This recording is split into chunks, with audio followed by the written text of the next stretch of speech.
Welcome to Simply Bitcoin, the channel that breaks down all the daily Bitcoin news, meme review, daily fail, and the software releases. All right, we're going to kick it off with the numbers. Here we go. Dark Moody Dashboard. Okay, we're starting with a block height of 656,809. We're looking at a Bitcoin price of 16,324. Chain rewrite days, 635. And the total lightning capacity, 1,039.22 BTC. Very nice, very steady, very nice. Very, very, very nice. Yeah. Yes, indeed. Phil, it's time for the Daily Fail from Ryan Sean Adams. Always gives us such good material that this guy's like, it's like shitcoin diarrhea. It's like a shit. Okay, like it's fantastic. Okay, so this one today, or was it yesterday? Sorry, yesterday. But I only saw it today. What if I were to tell you Ethereum's monetary policy is more sustainable and optimizes for stronger security and greater scarcity than Bitcoin's? I bet you wouldn't believe me. Wow. Honestly, somebody just disappeared into their own ass. Like, it's just some of the most ridiculous garbage. I love that one lately, by the way. I think that's so funny. And that's a perfect example of that. This guy comes up with the worst takes ever, okay? Like, Ethereum's monetary policy is more sustainable. What does that even mean? Sustainable monetary policy. Bro, they can't even run the numbers. They can't even run the numbers, bro. Vitalik doesn't even run his own node, man. No, I feel like I'm taking crazy pills, right? Yeah, no, absolutely. And he comes up with this stuff, and then stronger security and greater scarcity. But let's explain explain why real quickly to the noobs, right? To the uninitiated, Phil. Okay, which part? The security? Everything, or just the fact. Okay, bullet points. Look, so the monetary policy, right? Ethereum claims to have what is it again? Is it 99 million?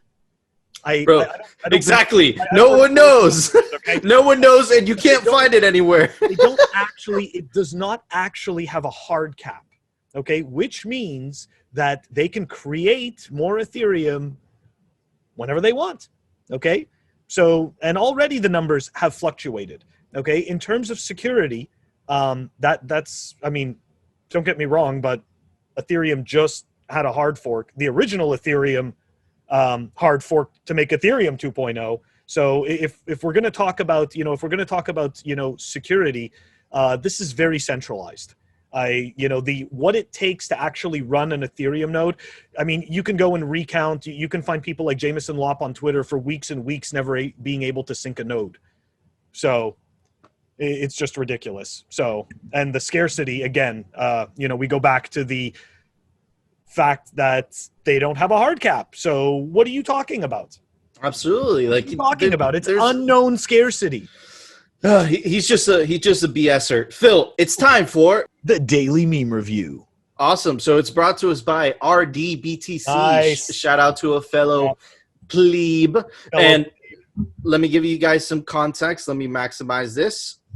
This is from the movie V for Vendetta. In my opinion, Phil, this is the second best Bitcoin movie because it's so relevant. So let's check it out, guys. Oh, yeah. Now that's done with.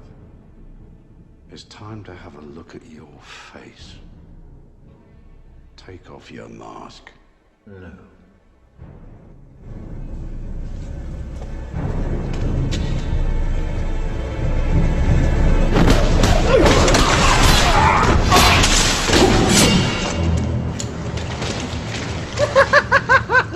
Defiant to the end, huh?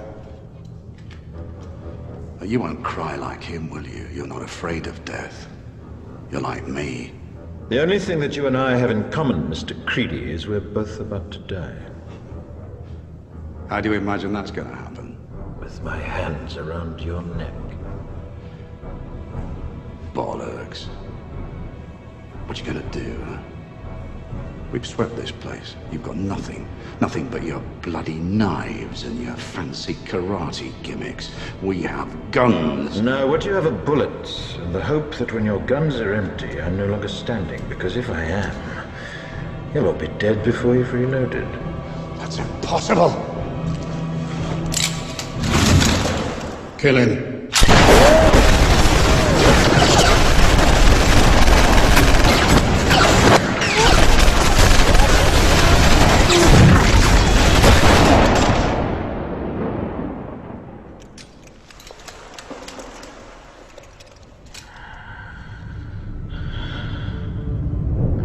Honey Badger! Dude, I wish it kept on going, bro. Oh my god. Okay. Amazing. Phil, I'm ready to give it a score. Yeah. I'm going to give it a 9. Well, I'm going with the solid 10. Solid 10. Solid 10. It's one of my favorite movies of all time. I have the original comic of V for Vendetta. It is one of your favorite things, and I noticed that on your Discord avatar, it is V for Vendetta coming out of the fire. Yep. So you do like it. I noticed that. Only bros could notice something like that. And the reason I gave it a 9, Phil, is because, man, it was kind of a blue ball. I was waiting for, like it stopped halfway through. I was like, Bitcoin survived, and I was just waiting for Bitcoin just to annihilate, or V just to annihilate the fascists in that movie. And but you know what? It was a great meme. And Phil, it's time for the Daily News, sponsored by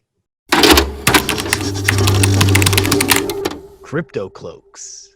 All right, so our first piece of news for today, ladies and gentlemen, is 300 million in Bitcoin flow to Binance from Hubei as China gets tougher on exchanges. Guys, this is not the first time. We reported that OKX was actually in trouble with the CCP yesterday. So it looks like the Chinese government is cracking down on several crypto exchanges catering to traders in Bitcoin.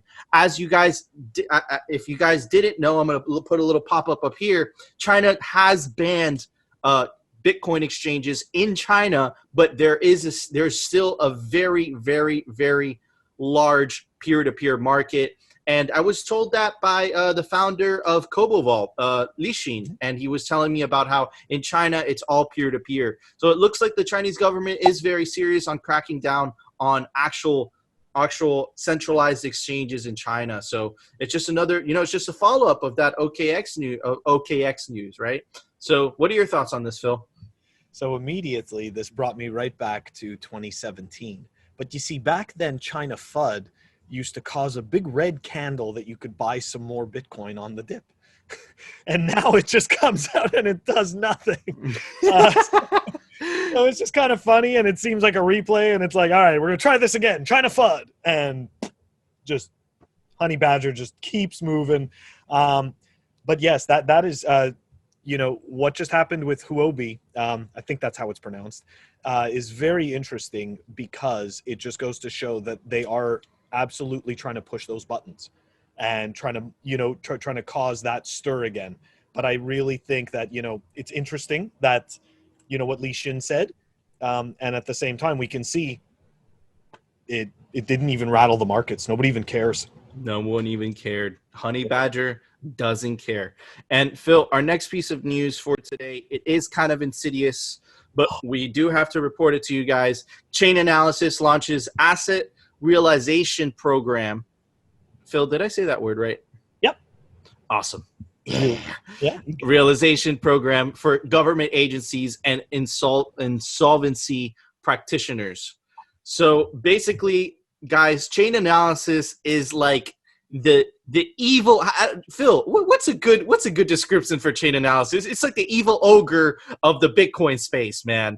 It's like they're not good peeps. Basically, what Chainanalysis is, guys, is it's the company that governments hire to basically do all the analysis on all the blockchains to see where the nefarious activities are coming from. For example, if you coin join your coins and you send them to a Coinbase, Chainanalysis is the actual company that alerts Coinbase that those Bitcoins are coming in, have been coin joined, right? So Chainanalysis is basically just stepping it up. Obviously, they're getting a lot of attention from governments, and this is coming on the heels of the largest ever seizure of digital assets collectively worth over $1 billion, We actually reported that to you guys a couple days back about the original Silk Road hacker and how basically how he basically turned over $1 billion worth of Bitcoin as part of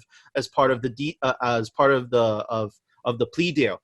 The Chainalysis tools were actually used to help law enforcement investigate and identify the cryptocurrency wallets used in that case. So Chainalysis is responsible for that hacker turning over $1 billion. Chainalysis is responsible for any Bitcoin transactions that are frozen when you're depositing into an exchange, and that exchange sees that for whatever reason it came from a coin joiner, it came from a blacklisted address. Chainalysis is the company. It's the culprit. It's the evil. I can't think of a word. The criminal Dr. Evil of the Bitcoin space. So yeah, man, it kind of sucks, but you know what, guys? It's a necessary evil. It is capitalism. Eventually, someone's gonna take up that opportunity to make money. What are your thoughts on this, Phil?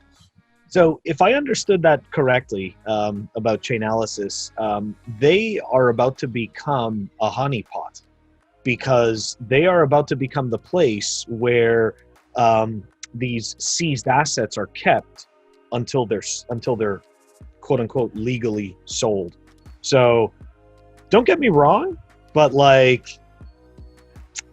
I don't know. I don't know if this is such a good move on their part. I mean, it may seem like a good move, and I know that this is, it's a growing business, but they're responsible for tracking these people, and now they're going to be storing those seized assets.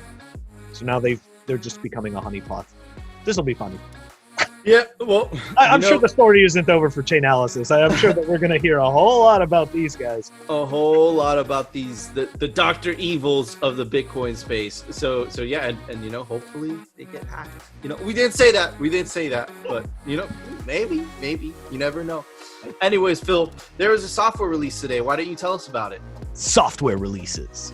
All right, guys. Sparrow Wallet version 0.9.7 was released. Link down below to the release notes and the info. Awesome. Thank you, Phil. Guys, thank you so much for joining us for a whole week of Simply Bitcoin. I hope you enjoyed our guests for this week. We really did. Bitcoin Kindergarten, they're awesome guys. We got some awesome guests lined up for next week, so definitely make sure to tune in. And of course, guys, have a great weekend and tune in on Monday for another episode of Simply Bitcoin and no fucking shitcoins.